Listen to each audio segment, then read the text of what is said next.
प्यारे बच्चों, मैं कीर्ति दुबे राजकीय जुबली इंटर कॉलेज गोरखपुर से गणित की कक्षा 8 की कक्षा में आपका स्वागत है। आज हम पाठ 3 जो कि है चतुर्भुजों को समझना, उसके भाग 2 के बारे में अध्ययन करेंगे। तो उसका पहला टॉपिक जो आज का है वो है एक बहुभुज के बाह्य कोणों के मापों का योग। बच्चों, ये बहुभुज कोई भी हो, चाहे वो त्रिभुज हो, चाहे चतुर्भुज हो, चाहे पंचभुज हो, उनके बाह्य कोणों के मापों का योग एक स्थिर अंश होता है जो कि 360 डिग्री के बराबर होता है। अतः किसी भी बहुभुज के बाह्य कोणों के मापों का योग 360 डिग्री होता है। अब हम इसी पर आधारित प्रश्नावली 3.2 के पहले सवाल को हल करेंगे। इसमें एक पेंटागन दिया हुआ है जिसकी 5 भुजाएं हैं, 1 2 3 4 5, और इसमें इसके बाह्य कोणों का माप दिया हुआ है। एक 60 डिग्री है, एक 90 डिग्री, एक 70 और एक x है जो हमें ज्ञात करना है। x का मान हमें निकालना है और यहाँ पे ये 90 डिग्री अंतःकोण दिया हुआ है। तो हम इसको इस्तेमाल करके एक बहुभुज के बाह्य कोणों के मापों का योग 360 डिग्री होता है, इसका प्रयोग करके हम x का मान निकाल सकते हैं। तो हम एक एक करके करेंगे।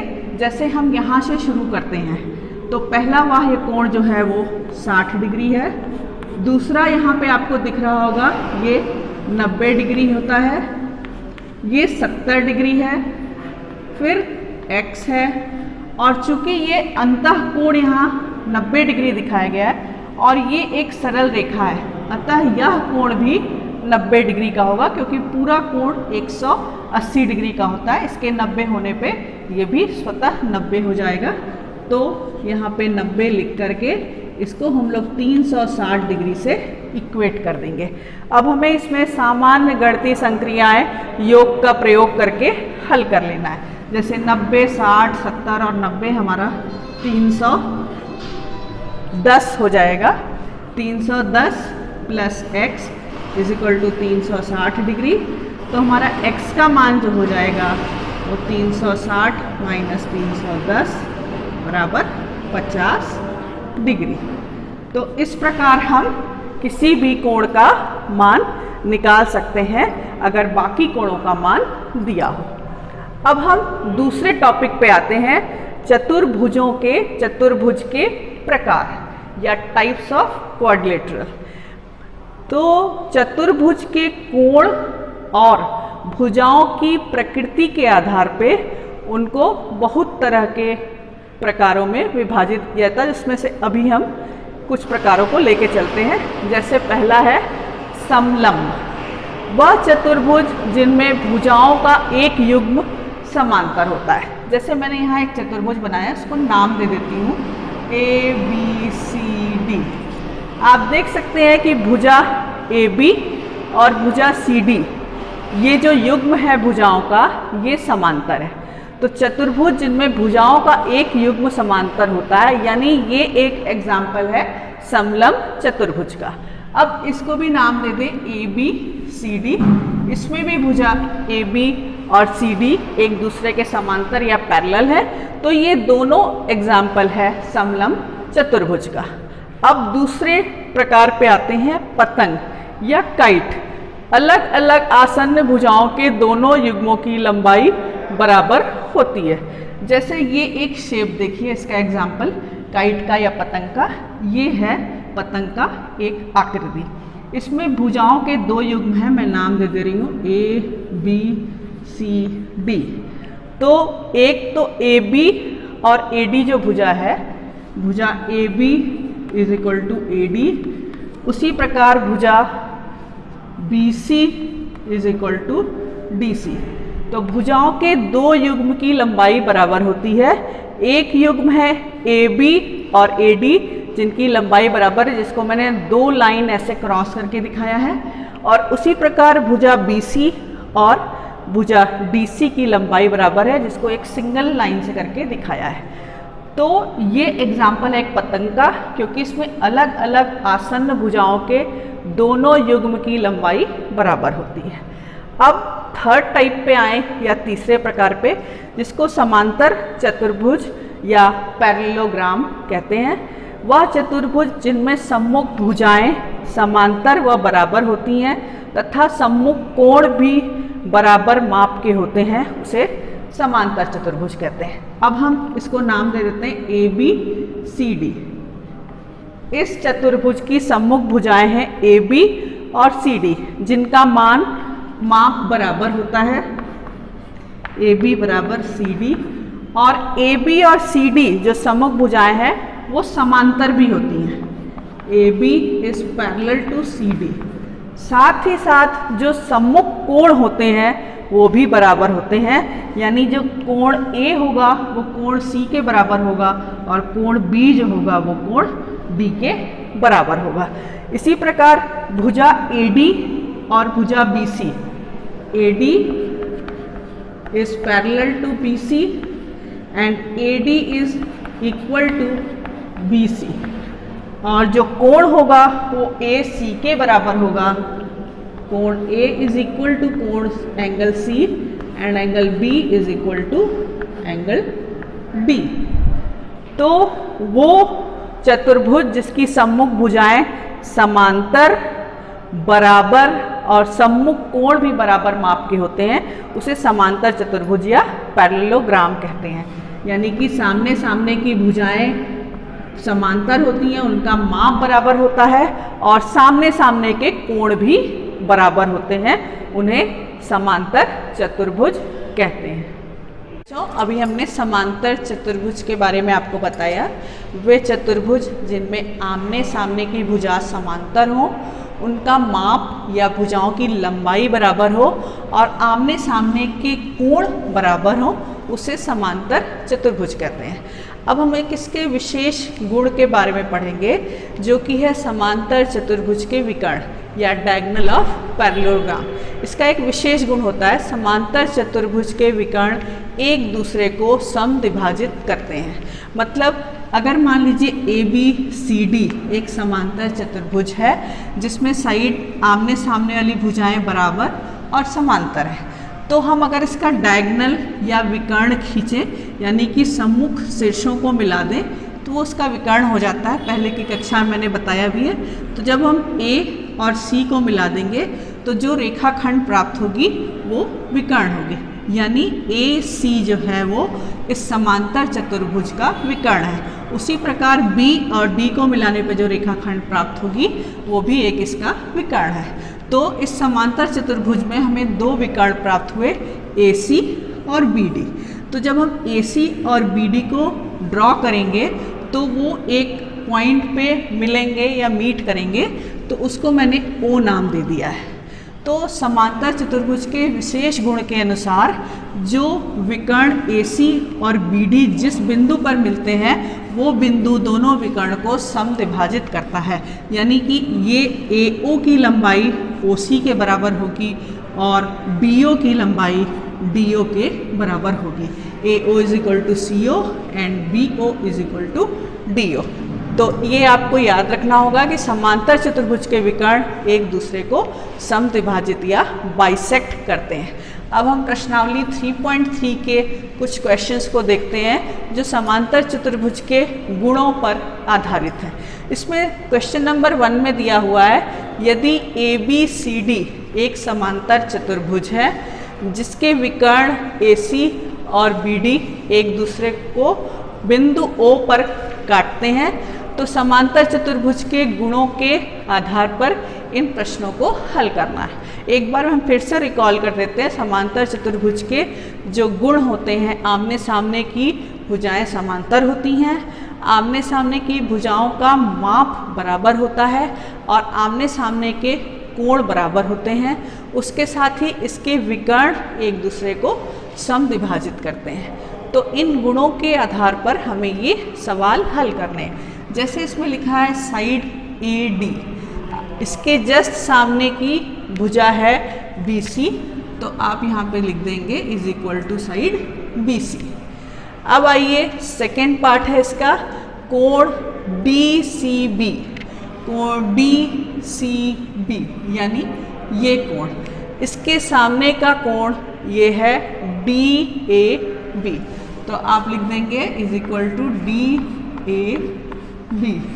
अब आइए OC यानी ये विकर्ण AC का जो दोनों विकर्ण एक दूसरे को काट रहे हैं O पे, उस लंबाई को जस्ट ये अभी मैंने बताया कि एक दूसरे को समद्विभाजित कर देते हैं, यानी OC is equal to OA। अब आइए मेजर ऑफ एंगल DAB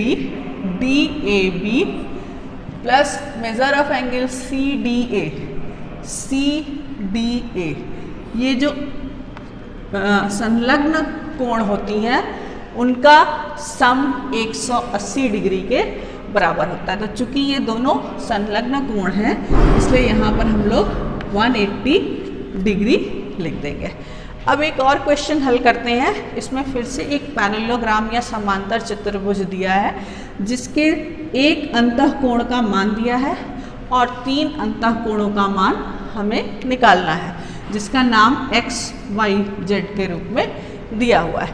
जैसा कि मैंने आपको पहले भी बताया कि सामने आमने के कोण बराबर होते हैं, यानी angle B is equal to angle D, और एंगल B जो है वो 100 डिग्री है, तो एंगल D या एंगल Y का नाम जिसमें दिया है वो भी 100 डिग्री हो जाएगा।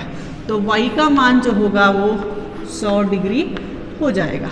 अब जो एंगल B और A का सम 180 डिग्री होता है, angle B plus angle A is equal to 180 degree. Angle B का मान दिया हुआ है 100 डिग्री और एंगल A को Z के रूप में दर्शाया गया है, तो हम Z का मान बड़े आराम से निकाल सकते हैं।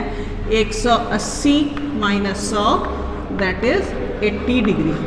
तो कोण Z जो होगा वो 80 डिग्री होगा। कोण Y जो होगा, अब हम इसको यहाँ लिख देते हैं, ये 100 डिग्री, उसके बाद Z जो है वो 80 डिग्री। अब हमें X का मान निकालना है। चूँकि कोण A और कोण C आमने सामने हैं, अतः उनका मान बराबर होता है। तो यहाँ हम लिख देंगे कोण A इज इक्वल टू कोण C, और कोण A जो है वो 80 डिग्री है, कोण C को X नाम दिया हुआ है, तो जो X है वो 80 डिग्री के बराबर है। तो इस प्रकार से समांतर चतुर्भुज के गुणों और विशेष गुणों का प्रयोग करके हम इस एक्सरसाइज या प्रश्नावली 3.3 के सारे सवाल को बड़े आराम से हल कर सकते हैं। तो हमने कुछ विशिष्ट समांतर चतुर्भुज के बारे में पढ़ा, जिसके अंतर्गत हमने समचतुर्भुज और पतंग के बारे में पढ़ा। अब हम तीसरे विशिष्ट समांतर चतुर्भुज जो कि आयत है उसके बारे में जानेंगे। तो आयत वह समांतर चतुर्भुज है जिसके प्रत्येक कोण समान माप के होते हैं। समझिए, ये एक आयत है, इसका नमूना आयत ABCD। इसके 4 कोण हैं A, B, C और D, जिसका हमें मान नहीं पता है। हम इसको लिख देते हैं सबको x degree, x degree, x degree और x डिग्री। और आपको मैंने पहले ही बताया है, किसी चतुर्भुज के अंतःकोणों का योग 360 डिग्री होता है।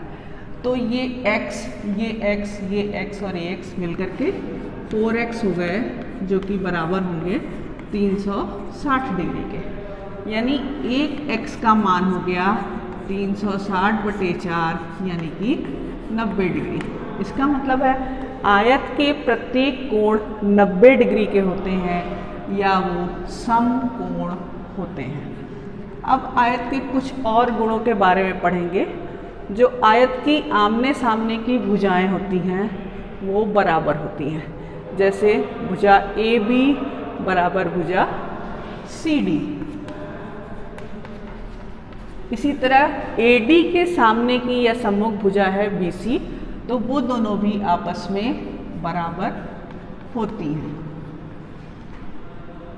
अब आइए, जब A को C से मिलाएंगे तो हमें इस आयत का विकर्ण प्राप्त होगा। उसी प्रकार B और D को भी मिलाने से विकर्ण प्राप्त होगा। तो किसी आयत में 2 विकर्ण होते हैं, AC और BD। ये दोनों मान लीजिए कि एक दूसरे को बिंदु O पर प्रतिच्छेद कर रहे हैं। तो जिस बिंदु पर वो प्रतिच्छेद करते हैं उस बिंदु से जो विकर्ण की लंबाई होती है वो बिल्कुल समद्विभाजित या आधी आधी हो जाती है। पहला तो यह है कि आयत की लंबाई भी बराबर होती है, यानी विकर्ण की लंबाई यानी AC is equal to BD, और जिस बिंदु पर दोनों विकर्ण एक दूसरे को प्रतिच्छेद करते हैं वहाँ से वो विकर्ण समद्विभाजित हो जाते हैं, यानी कि AO is equal to OC और OB is equal to OD। तो ये सारे जो हैं गुण हैं आयत के कि इसके सारे कोण समकोण होते हैं, आमने सामने की भुजाएं बराबर होती हैं, इनके विकर्ण की लंबाई बराबर होती है और दोनों विकर्ण एक दूसरे को जिस बिंदु पर प्रतिच्छेद करते हैं उस बिंदु से वो विकर्ण समद्विभाजित होते हैं। तो ये जो प्रॉपर्टी है वो आयत की प्रॉपर्टी है जिसे हमें आगे की प्रश्नावली को सॉल्व करने के लिए यूज़ करना है। अब एक चौथा विशिष्ट समांतर चतुर्भुज है जिसे वर्ग कहते हैं। वो आयत से भी थोड़ा स्पेशलाइज्ड है। जैसे वर्ग एक आयत होता है जिसकी भुजाएं बराबर होती हैं। आयत में आमने सामने की भुजा बराबर होती है, वर्ग में चारों भुजाएं एक बराबर होती हैं, चारों कोण एक बराबर होते हैं और उनके विकर्ण की लंबाई एक बराबर होती है। विकर्ण जिस बिंदु पर एक दूसरे को काटते हैं, प्रतिच्छेद करते हैं, वहाँ से वो विकर्ण समद्विभाजित होते हैं। साथ ही साथ मतलब आयत की प्रॉपर्टी के साथ ही साथ इसमें ये जो विकर्ण एक दूसरे को प्रतिच्छेद कर रहे हैं वहाँ से ये 90 डिग्री का कोण बनाते हैं। तो इन आयत की प्रॉपर्टी के साथ साथ दो चीज़ें जो नई आती हैं वर्ग में कि एक तो इसकी सारी भुजाओं का माप बराबर होता है और दूसरे ये विकर्ण जो एंगल बना रही है, जो कोण बना रही है वो 90 डिग्री का है जहाँ वो जिस बिंदु पे प्रतिच्छेद कर रही है। मतलब measure of angle AOB is equal to measure of angle BOC बराबर है कोण COD के माप के बराबर है कोण BOA के माप के और इसका मान है 90 डिग्री। तो हम एक बार और कंक्लूड कर देते हैं इन दोनों की प्रॉपर्टी को। आयत वह समांतर चतुर्भुज है जिसके कोण समान माप के होते हैं। इसके साथ ही साथ आयत के आमने सामने की भुजा बराबर होती है, आयत के विकर्ण बराबर होते हैं और आयत के विकर्ण एक दूसरे को समद्विभाजित करते हैं जिस बिंदु पे वो प्रतिच्छेद करते हैं। वर्ग वह आयत होता है जिसकी भुजाएं बराबर होती हैं। आयत में सिर्फ आमने सामने की भुजाएं बराबर होती हैं, वर्ग में चारों भुजाएं बराबर होती हैं। उसके अलावा चारों कोण बराबर होते हैं, विकर्ण की लंबाई बराबर होती है और विकर्ण जिस बिंदु पे एक दूसरे को प्रतिच्छेद करते हैं वहाँ से उसका जो कोण बनता है वो समकोण या 90 डिग्री का होता है। तो ये दोनों जो विशिष्ट समांतर चतुर्भुज हैं उनकी गुण हैं। अब हम कुछ प्रश्नावली 3.4 के कुछ प्रश्नों को हल करते हैं। जैसे उन सभी चतुर्भुजों की पहचान कीजिए जिसमें चारों भुजाएं बराबर हैं। तो आपने 4 आकृतियाँ पढ़ी, पतंग पढ़ी, समचतुर्भुज पढ़ी, आयत पढ़ा और विकर्ण पढ़ा। तो वो कौन सी आकृति है या कौन सी चतुर्भुज है जिसकी चारों भुजाएं बराबर होती हैं? तो पहले वाला का जो उत्तर होगा वो होगा समचतुर्भुज जिसकी चारों भुजाएं बराबर होती हैं।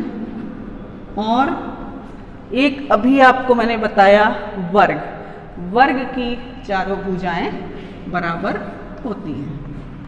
अब आइए जिसके चारों कोण बराबर होते हैं। तो चारों कोण बराबर सिर्फ आयत और वर्ग में होते हैं।